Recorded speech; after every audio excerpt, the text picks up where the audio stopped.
नमस्कार दोस्तों। आज की वीडियो काफी इंटरेस्टिंग होने वाली है बिकॉज आज हम डिस्कस करने वाले हैं मिडिल कॉरिडोर के बारे में जो कि चाइना का प्रोजेक्ट है। देखो कल हमने डिस्कस किया था चाइना के बेल्ट एंड रोड इनिशिएटिव के बारे में, जहां पर अफ्रीका में चाइना के बेल्ट एंड रोड इनिशिएटिव को किस तरीके से यूएसए अपने लॉबितो कॉरिडोर से टैकल करने की कोशिश कर रहा है। यहाँ पर बेल्ट एंड रोड इनिशिएटिव का जब भी नाम आता है इसके बारे में बहुत ज्यादा लिखा पढ़ा गया है, बहुत ज्यादा इसके बारे में एनालिसिस की गई है। बट जब मिडिल कॉरिडोर की बात आती है तो इसके बारे में उतना किसी ने नहीं सुना है या इसकी इतनी बात नहीं की जाती है। बट एक्चुअल में अगर आप मिडिल कॉरिडोर को समझ लेते हो तो आपको समझ में आएगा कि मिडिल कॉरिडोर में बहुत सारे स्टेक होल्डर्स को, जैसे इंडिया जैसे बड़े स्टेक होल्डर, जैसे यूएसए जैसे बड़े स्टेक होल्डर को बाईपास करने की कोशिश की गई है। रशिया के डोमिनेंस को बाईपास करने की कोशिश की गई है।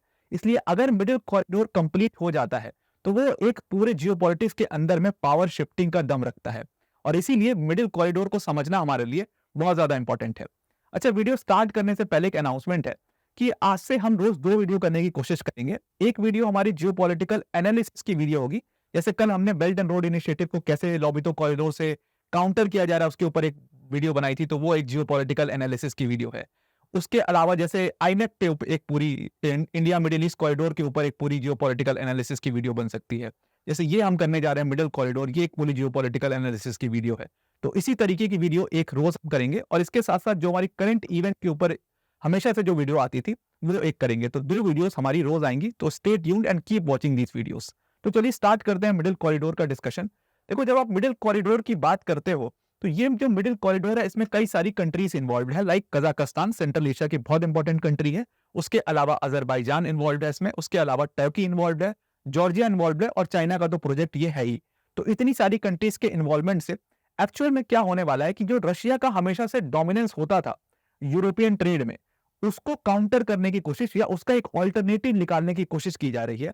और अगर ये मिडिल कॉरिडोर का पूरा प्रोजेक्ट सक्सेसफुल हो जाता है तो इससे पूरे यूरेशियन ट्रेड को ये बदल करके रख देगा और जियोपॉलिटिक्स में पावर पूरा इधर से उधर शिफ्ट हो जाएगा। समझते हैं कैसे होगा, उसको बहुत डिटेल में हम देखेंगे। अब देखो, इस यूरेशियन ट्रेड को समझने के लिए पहले आपको समझना पड़ेगा कि टर्की की इंपॉर्टेंस क्या है पूरे जियोपॉलिटिक्स के अंदर में। आपको पता है कि टर्की को लेकर के बहुत ज्यादा कंसर्न रहता है यूएस, रशिया बहुत कंसर्न रहता है, अब तो चाइना भी बहुत ज्यादा कंसर्न रहने लगा है टर्की को लेकर के।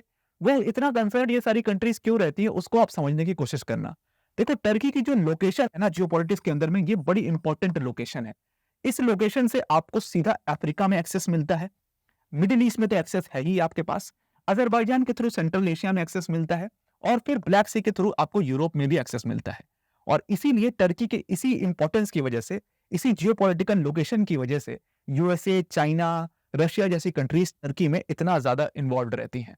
अब इसीलिए आप देखते हो कि ये लोकेशन इतनी इंपॉर्टेंस है और इसी इंपॉर्टेंस को चाइना ने समझ करके टर्की के साथ मिडिल कॉरिडोर में हाथ मिलाया। और फिर आप ऐसी न्यूज सामने देखते हो जहां पर चाइना को टर्की ने और टर्की चाइना ने मिल करके मिडिल कॉरिडोर पर फोकस करना शुरू कर दिया है। और ये न्यूज 2022 की है। और इसी के बाद आप देखते हो कि नेटो के अंदर में टर्की को पूरा साइडलाइन करने की कोशिश की जाती है। आपको पता है कि नेटो में स्वीडन की मेंबरशिप नहीं चाहता था टर्की। टर्की कभी नहीं चाहता था कि स्वीडन जो है वो नेटो के अंदर इन्वॉल्व हो या नेटो का मेंबर बने। क्यों? क्योंकि स्वीडन में कहता है, टर्की का ऐसा कहना है कि स्वीडन के अंदर में कुर्दिस्तान मूवमेंट के जो लोग हैं उनको स्वीडन हमेशा शरण देता है।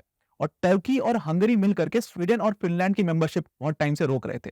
लेकिन आपने देखा टर्की को साइडलाइन किया गया, स्वीडन को और फिनलैंड को मेंबर बनाया गया नेटो का। वो साइडलाइन एक्चुअली में इसी मिडिल कॉरिडोर और चाइना के साथ जो उसके डिप्लोमेटिक रिलेशंस जो सुधरते जा रहे हैं दिन बाय दिन, और जो मिडिल कॉरिडोर पे पूरा काम हो रहा है उसको लेकर के टर्की को साइडलाइन किया गया है। कैसे किया गया उसको समझने की कोशिश कर। देखो, चाइना कर क्या रहा है। चाइना बेसिकली चाइना से यूरोप में एक पूरा रूट बना रहा है। और इसमें कौन कौन सी कंट्रीज इन्वॉल्व हैं? इसमें कजाकिस्तान सेंट्रल एशिया की बहुत इंपॉर्टेंट कंट्री, उसके साथ साथ अजरबैजान, जॉर्जिया और टर्की जैसी कंट्रीज इसमें इन्वॉल्व है। अब इन कंट्रीज को इन्वॉल्व करके बिल्कुल सेंट्रल एशिया से होते हुए, मिडिल ईस्ट से होते हुए यूरोप में जाने का एक रास्ता बना रहा है चाइना। सिंपल सा यही पूरा प्रोजेक्ट है। और इससे वो क्या कर रहा है, जो रशिया की डोमिनेंस थी, जो रशिया का नॉर्दर्न कॉरिडोर था जिससे यूरेशियन ट्रेड पूरा हुआ करता था पहले, उसको एक तो काउंटर करने की कोशिश कर रहा है रशिया के डोमिनेंस को। और दूसरी तरफ वो रशिया क्योंकि इतना डिस्टर्ब्ड है उसकी वजह से भी एक ऑल्टरनेटिव रूट निकाल रहा है।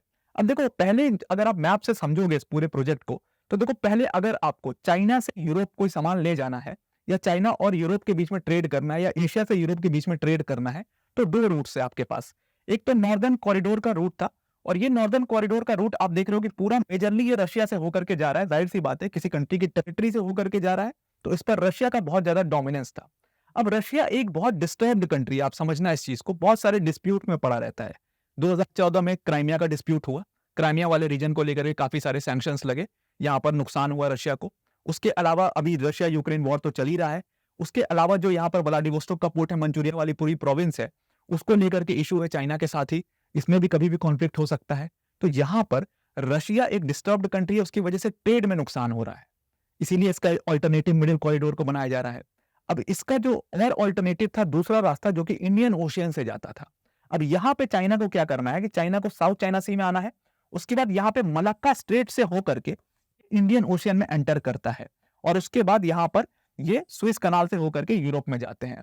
अब यहाँ पे कई सारे चोक पॉइंट से गुजरना पड़ता है चाइना को। एक तो स्विस कनाल वाले चोक पॉइंट से गुजरना पड़ता है, फिर ये पूरे जो रेड सी का एरिया है, ये बहुत डिस्टर्ब्ड एरिया है। अभी आपने सुना कि यमन के हाउदी रिबल्स ने किस तरीके से रेड सी में शिप्स को टारगेट किया, और ये मिडिल ईस्ट पूरा डिस्टर्ब्ड रहता ही है, तो रेड सी उसकी वजह से डिस्टर्ब रहता है। अभी हाउदी रिबल्स हैं, इसके पहले सोमालियन पायरेट्स यहाँ पर काफी ज्यादा आतंक मचाया करते थे, तो इसलिए रेड सी का एरिया काफी डिस्टर्ब्ड है।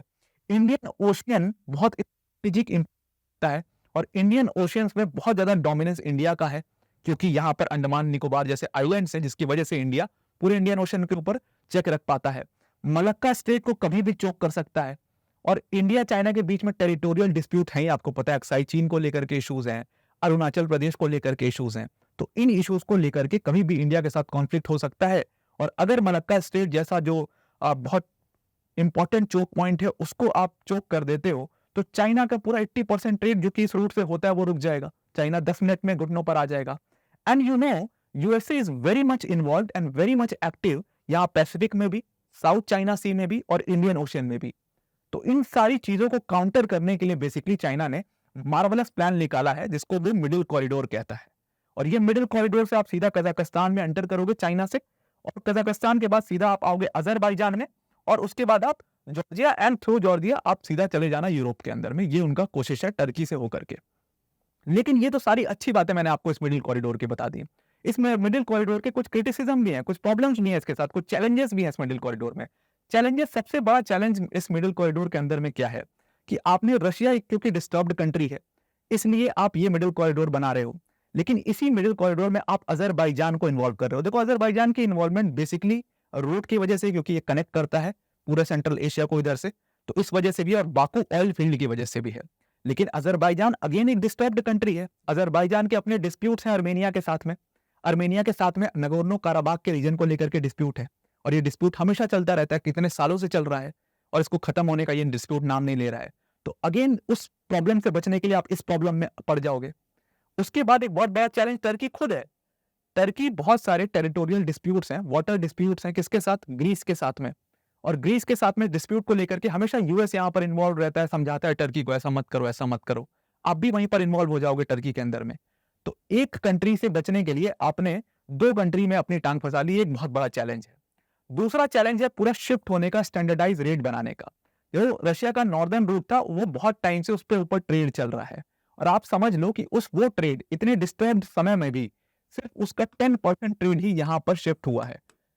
ये पूरा मिडिल कॉरिडोर स्टार्ट हो गया, काम चल रहा है, इस पे जा रहा है, ट्रांजिट हो रहा है, लेकिन सिर्फ 10% ही ट्रेड यहाँ पर अभी भी ट्रांसफर हो पाया है। उसका बहुत बड़ा प्रॉब्लम है उसमें ये एक चीज कि इसमें कई सारी कंट्रीज इन्वॉल्व है, कजाकिस्तान इन्वॉल्व है, अजरबैजान इन्वॉल्व है, जॉर्जिया, टर्की जैसी कंट्रीज इन्वॉल्व है। सबके अपने अपने पॉलिटिकल इंक्लिनेशंस हैं, अपने टैरिफ्स हैं, अपने रेट्स हैं, उन सबको स्टैंडर्डाइज करके एक प्लेटफॉर्म पे लाना बहुत बड़ा चैलेंज है चाइना के लिए।